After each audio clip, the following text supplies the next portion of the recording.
ইট পাথরের গল্প আমি লিখিনি, উঁচু দালানের স্বপ্ন আমি দেখাইনি। আমি দেখেছি অসুস্থ মায়ের কান্না, আমি শুনেছি স্কুল না যাওয়া শিশুর আর্তনাদ। ডিজিটাল হসপিটাল আসবে তোমার উঠোনে, রাপ টুটোর জ্বরেও ডাক্তার আসবে ফোনে। টাকার অভাবে চিকিৎসা আটকাবে না, আর একটা ক্লিকেই প্রাণ বাঁচবে সবার। ডিজিটাল এডুকেশন পৌঁছাবে গ্রামে গ্রামে, গরিবের ছেলেও পড়বে আইআইটির নামে।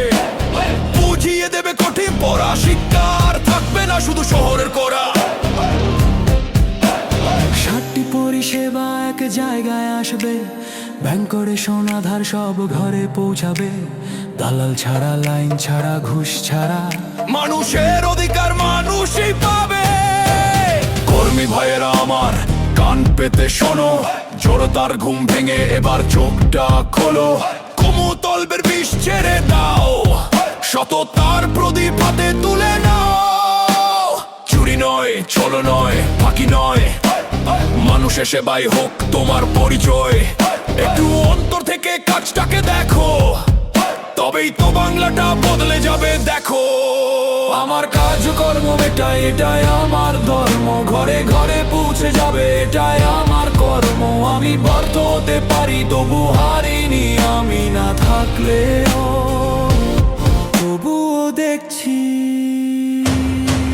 সময় বড় কম, হাতে আর নেই, শরীরটাও আর সাথ দিচ্ছে না যে। বেশি দিন থাকবো না হয়তো এই দুনিয়ায়, কিন্তু আমার স্বপ্নটা তো মরবে না। উত্তরাধিকারী তৈরি করতে পারিনি, এটাই আমার সবচেয়ে বড় ব্যথা। আমার অসম্পূর্ণ কাজ তোমরা শেষ করো, তাহলেই আমার অতৃপ্ত আত্মা শান্তি পাবে। আমার কাজ কর্ম এটাই, এটাই আমার ধর্ম। ঘরে ঘরে পৌঁছে যাবে, এটাই আমার কর্ম। আমি ব্যর্থ হতে পারি, তবু হারিনি।